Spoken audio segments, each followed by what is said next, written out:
विकसित भारत 2047। मेरा प्रश्न है, क्या भारत 2047 तक विकसित भारत बन सकता है या नहीं?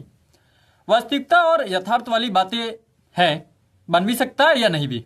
लेकिन देखा जाए जिस तरह जीडीपी और आर्थिक निवेश दर, औद्योगिक सुधार हो रहे हैं, वाजिब हो सकता है। नहीं, संभावना है, यह भी थोड़ा पेसिमिस्टिक हो सकता है। एक सिक्के के दो पहलू नहीं, तीन पहलू हो सकते हैं। तो चलिए देखते हैं रिपोर्ट और आंकड़ों के साथ में।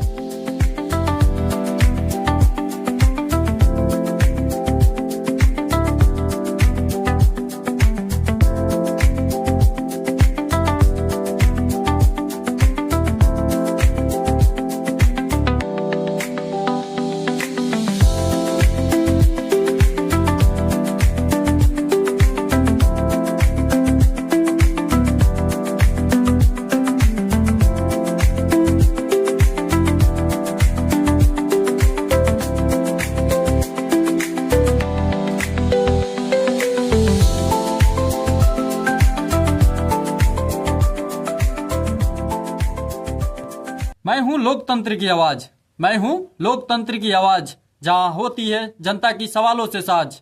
रिपोर्ट और आंकड़े के अनुसार होता है विस्तार। नमस्कार, मैं मुकेश कुमार द हंटर तक के साथ में। वर्ल्ड बैंक जैसी अंतर्राष्ट्रीय संस्थाएं कहती है, अगर भारत का औसतन 7.8 प्रति वर्ष आर्थिक वृद्धि बनाए रखे, निवेश दर, जीडीपी बढ़ाए, औद्योगिक संरचनाएं सुधार दे, रोजगार और उत्तर उत्पाद बढ़ाए, भारत विकसित अर्थव्यवस्था बन सकता है। शिक्षा, स्वास्थ्य, डिजिटल टेक्नोलॉजी और अवसंरचना, उद्यम, नवाचार, साथ ही साथ यदि राज्यों के बीच असंतुलित विकास, गरीबी, क्षेत्रीय असमानता को कम किया जाए तो और समान अवसर, निवेश, रोजगार सुनिश्चित हो, तो विकसित भारत का लक्ष्य 2047 तक व्याप्त हो सकता है। विकसित भारत 2047 तक बनने के लक्ष्य में काफी चुनौतियों का सामना भारत करना पड़ सकता है। तो पहले चुनौती के रूप में पॉपुलेशन प्रेशर है, जनसंख्या वृद्धि दर।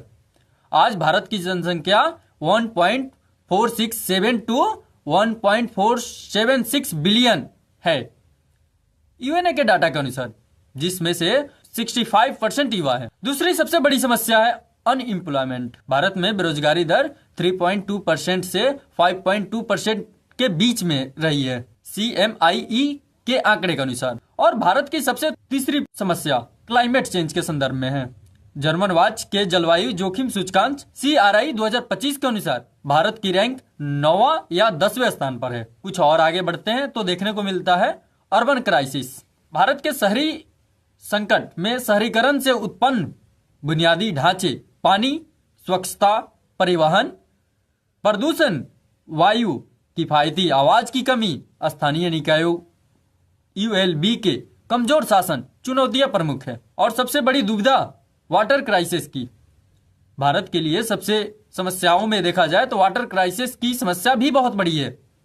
भारत में गहराता जल संकट एक गंभीर समस्या है, जिसके मुख्य कारण तेज शहरीकरण, औद्योगिकरण, प्रदूषण, जलवायु परिवर्तन, भूजल का अत्यधिक दोहन है, जिसमें से लगभग 60 करोड़ लोग भारतीय प्रभावित हैं। और 2030 तक 40% आबादी को स्वच्छ पानी नहीं मिलेगा। वहीं दूसरी तरफ देखा जाए एजुकेशन रिफॉर्म और हेल्थ रिफॉर्म। भारत में शिक्षा सुधार मुख्य रूप से राष्ट्रीय शिक्षा नीति के रूप में 2020 के इर्द गिर्द केंद्रित है, जो 34 साल पुरानी नीति को बदलकर 5+3+3+4 संरचना, मातृभाषा में शिक्षा, ABC और समझ और कौशल पर जोर दिया है। स्वास्थ्य की परिदृश्य में भी काफी सुधार देखने को मिल रहा है। आगे भी बहुत जरूरत है इसकी। इन तमाम एजुकेशन और हेल्थ के संदर्भ में देखा जाए तो अभी बहुत जमीनी स्तर पर सुधार की जरूरत है। Governance reform and economic transformation भी शामिल है इसमें। 2047 तक विकासशील से विकसित भारत बनाना हाँ संभव है, मगर आसान नहीं। संभव है किंतु आसान नहीं। अगर मैं आंकड़े और यथार्थ वाली तथ्य को देखूं तो कहूंगा कि 2047 तक विकसित भारत बनने की उम्मीद वास्तव में मौजूद है। लेकिन यह सिर्फ जीडीपी ग्रोथ पर नहीं, बल्कि बहुआयामी विकास, आर्थिक, सामाजिक और संरचनात्मक, संस्थागत, इन सब पर निर्भर करेगा। अगर भारत सिर्फ जीडीपी आंकड़ों को देखकर विकसित बनना चाहे तो शायद जी हाँ, 2047 तक विकसित भारत बन सकता है। 2047 तक आंकड़ों के लिहाज से उच्च आय वाला देश या विकसित देश बन सकता है।